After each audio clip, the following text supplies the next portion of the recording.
Hi, everybody. How are you today? It is a day early, like I said, but at least we're not a day late and a dollar short. So today's video, though, is about building a case for Trump's next move. Is this checkmate or pivot? That's the question.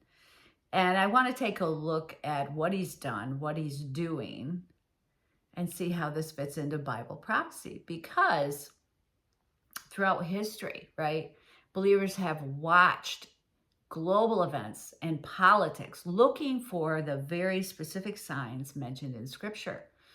And when studying, the prophetic figure, the Antichrist, many have wondered how could a single individual ever successfully gain control of the entire global order? Will it be a sudden supernatural takeover like in Left Behind, right? Which isn't biblical, or is there a highly pragmatic method to his madness, right? The biblical text reveals that he must possess great military power and economic power too. But on top of these things, it also tells us that he is a master of intrigue. Okay, so you got to have all these three. Why? Because it's not enough to simply have the power or the military might. We need to know how to use it. And the man needs to know, the Antichrist would have to know how to use these things, right? Therefore, he does not conquer the world solely through raw military might. He forces the global order to its knees through absolute economic subjugation. Okay, so you'd have to be, even, how many times have you heard this, right? He doesn't know what he's doing. He's got dementia. He's dying. I mean, I've heard this so many times. And honestly, I don't know what he has or doesn't have. No one does. But I don't think he's as dumb as some people play him to be, blaming everybody else, saying he's merely a puppet. He's just a puppet, right? And we heard that with Biden too, but the truth is I think he knows what he's doing. I really do. Revelation 6:2 warns that the Antichrist appears on a white horse as a conqueror bent on conquest. His global rise requires the deceptive coordination of two very distinct tactics: conquest and subjugation. And these two tactics are the two sides of the same coin. Conquest is the violent, sudden act of breaking a nation's physical defenses, while subjugation is the slow, permanent conditioning that forces that nation to obey. Conquest seizes the territory, while subjugation locks the chains. This is no longer a futuristic concept. This isn't anything that we're looking for, right? We have seen this exact cycle playing out in Venezuela, in Cuba, the Panama Canal, and still in Greenland. And now I'm afraid that's what we're actually seeing across the ocean in Iran. So if you want to understand how a centralized beast system works, you don't need to look at the distant future, right? You can just look at what happened to our neighbors in Venezuela. A sovereign nation's defenses were broken. Their leader was physically taken. And overnight, 50 million barrels of oil were seized and rerouted. That is conquest right there. That's conquest. So, but watch how conquest seamlessly shifts into global subjugation. The moment Venezuela fell, the hand of that same ruler moved to the next geographic choke point, Cuba. For decades, nations have argued about how they were going to deal with Cuba, but with him, he just entirely sidestepped diplomacy. and deployed a massive aircraft carrier, enacted a total energy embargo, and threatened any nation that dared to send aid. The results was a nation that was left in darkness, facing 20-hour blackouts, running completely out of fuel, and forced to bend the knee just to keep their lights on. This is the exact playbook described in Scripture. It is a system that creates an artificial bottleneck to starve nations of the resources that they need to survive. And it demands absolute political compliance in exchange for their daily bread, doesn't it? So we see this exact blueprint playing out right now in Iran. While some fighting has broken out, for the most part, the world has simply watched our military suffocate the Iranian regime like a predator coiling around their economy like a snake. He has masterfully used the geographic advantage of this strategic waterway, not just to paralyze Iran, but as a weapon that could be turned against the entire planet. Is this his ultimate goal? Right? That's the question.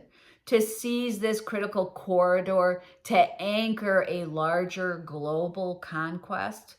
PBS recently reported that President Trump is openly threatening to capture the strait and levy unilateral tolls on ships transiting the waterway if a final deal with Iran isn't reached within 60 days. He brazenly justified this financial demand by declaring the funds would be for services rendered as the guardian angel to the countries of the Middle East, completely disregarding the fact that the active ceasefire framework explicitly guarantees toll-free travel, right? Honestly, I wasn't even surprised by this comment at all, because I've suspected this for some time, that this is his true plan, right? And if you watch some of my videos from way back dealing with the Strait of Hormuz, you know, I actually spoke that this would fulfill most of those first seals, right? But anyways, that's my theory, is that he is likely seeking to capture absolute control of this strait. But when we look at these developments through the lens of prophecy, the strategic value of this Iranian maneuver becomes undeniable. It really does. This is not merely an aggressive foreign policy. This is the exact operational blueprint of a man called the Antichrist. By seizing the Strait of Hormuz, a single ruler could transform himself into the literal gatekeeper of the global economy. The strait that he's threatening to gain control over accommodates 1/5 of the entire world's petroleum daily, and a massive share of global energy trade. By weaponizing this single choke point, he can force global superpowers like China and India and the nations of Europe to pay a toll. And not just to mention, I mean, think about the oil in Venezuela, how that affected China, right? But this weaponization constructs the mechanism of global financial rationing, granting him the unchecked power to choose which nations thrive and which ones starve. So at its absolute core, the entire system is driven by an insatiable demonic spirit of greed. The Antichrist does not seek power merely for the sake of political dominance, right? He is possessed by the love of money. And that is what reduces every human soul and every natural resource to a transactional commodity. See how that transitions from the love of money and greed? It transitions to making people and things just merely transactional commodities. So greed is the engine of the beast system. This is what drives him. It is a spirit that looks at the life-sustaining resources of the earth, the oil, the grain, the water, the wine, the commerce, and says, how can I hoard this to force the world to worship me? When greed controls a leader, justice is entirely discarded. People are no longer individuals made in the image of God. They are merely consumers to be exploited or adversaries to be starved out. That's all that they are anymore, right? This insatiable desire for more control and more wealth is what blinds an earthly ruler to the sufferings of millions, turning the global marketplace into a slaughterhouse of economic exploitation. So the New Testament provides a scathing prophetic condemnation against this very type of corruption and predatory accumulation of wealth. As the Apostle James warned those who lay up treasures in the last days, a misery is coming upon the ultra-wealthy who hoard resources at the expense of human suffering. Scripture warns that when leaders live on the earth in luxury and self-indulgence, while withholding basic needs and wages from the very laborers who sustain the world, those cries reach the ears of the Lord of hosts. Their gold and silver, they become corroded, standing as evidence against them, showing that they have merely fattened their hearts for a day of slaughter. When leaders stack up wealth by squeezing the life out of poor workers, they're walking directly into this divine verdict. The rot of their ill-gotten wealth will stand as evidence of their greed in the presence of a mighty God. And there is no difference for this lawless man. He operates exactly this way. He leverages vulnerability to gain the power to starve his adversaries into submission while enriching his compliant, loyal allies. Look at the playbook that's being executed right now. I don't know if you guys saw this. He does not reward nations based on judgment, on justice, right? He rewards corporate titans and domestic allies based on personal compliance, doesn't he? You see it all the time. Following the military operations in Venezuela, the administration, he didn't set up a fair global market at all. Instead, the president invited the world's largest oil executives to closed-door meetings, promising them total safety and total security as the U.S. government began marketing captured Venezuelan crude. Right? They stole it, just like he says he's been doing over there in Iran.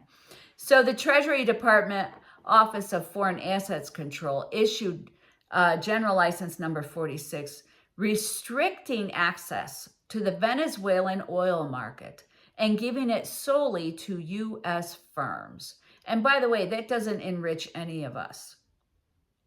It just enriches the people that actually give him money, right?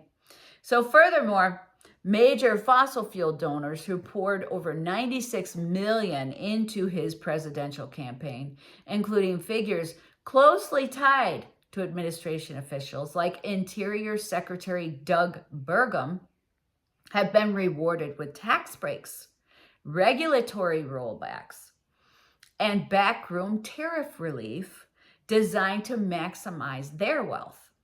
That's what he does. And this transactional system does not stop at international energy lines, right? It invades the halls of our domestic justice. This actually invades everything. I mean, I could spend days on a video listing everything he has done this with, but even the prison cells have become tools of favoritism and retribution. We are watching this exact infrastructure take shape right before our eyes as political loyalists dismantle institutional rules. Former DOJ pardon attorney Liz Oyer exposed this system, alleging that figures like Todd Blanche have manipulated the federal prison system to reward political compliance and favor loyalists while completely silencing adversaries. Oyer pointed directly to the transfer of high-profile inmates like Ghislaine Maxwell to more favorable, lower security facilities immediately following politically favorable interviews. When the justice system is weaponized so that an elite few can send people to whatever prison they want, based entirely on their loyalty to a man, you are looking at a system stripped of righteousness, right? It is a system where compliance buys comfort and dissent buys destruction. So his protection, though, it quickly becomes ownership, doesn't it? And it's through an inescapable economic and judicial dictatorship, creating a vassal state out of any nation or individual that relies on his mercy. A vassal state is a nation that keeps its own flag and its own name, but it surrenders its sovereign independence to him. They're allowed to exist, but only on his terms, paying his tolls and bowing to his economic will. And the Bible warns us that the Antichrist is not just a military conqueror. He is an absolute financial titan. Daniel 11:38 warns that rather than serving the true God, he will honor the God of fortresses with gold, silver, and with precious stones and costly gifts. Why is military might so important to him? Because his conquest feeds his greed. His devotion is completely wrapped in his wealth and military power. Even Daniel 11:39 portrays this transactional nature. He has control over the riches and chooses to ration them to his loyalists, stating that this ruler will load with honor those who acknowledge him. He will make them rulers over many and divide the land for a price. In Daniel 11:43, it reveals that his ultimate goal to dominate wealth, declaring that he shall become ruler of the treasures of gold and of silver and all the precious things of Egypt. He establishes a total monopoly over the riches of the earth, only allowing those who submit to his authority to participate in his economy, right? And when we see a system today that treats global trade as a weapon, that uses energy to starve adversaries, and that hands out multi-billion-dollar corporate carve-outs to buy the loyalty of the elite, we are not looking at a novel political strategy. We are looking at the greedy foundation of the beast system, preparing the world to trade its soul for our daily bread. And that's how I perceive what's going on right now.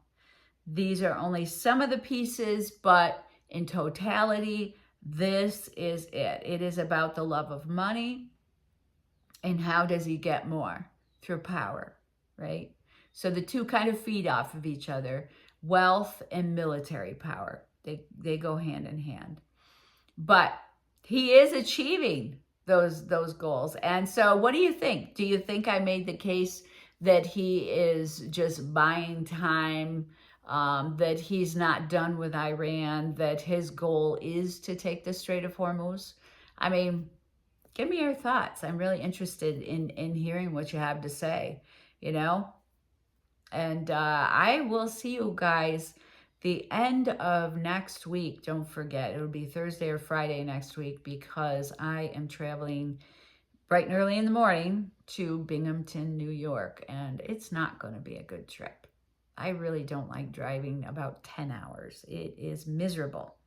I'm not driving though. I'm just riding. My daughter's going to drive, and that's a little scary too, but I'll get through it. Pray for me that I do. And I will see you guys next week. Okay, bye.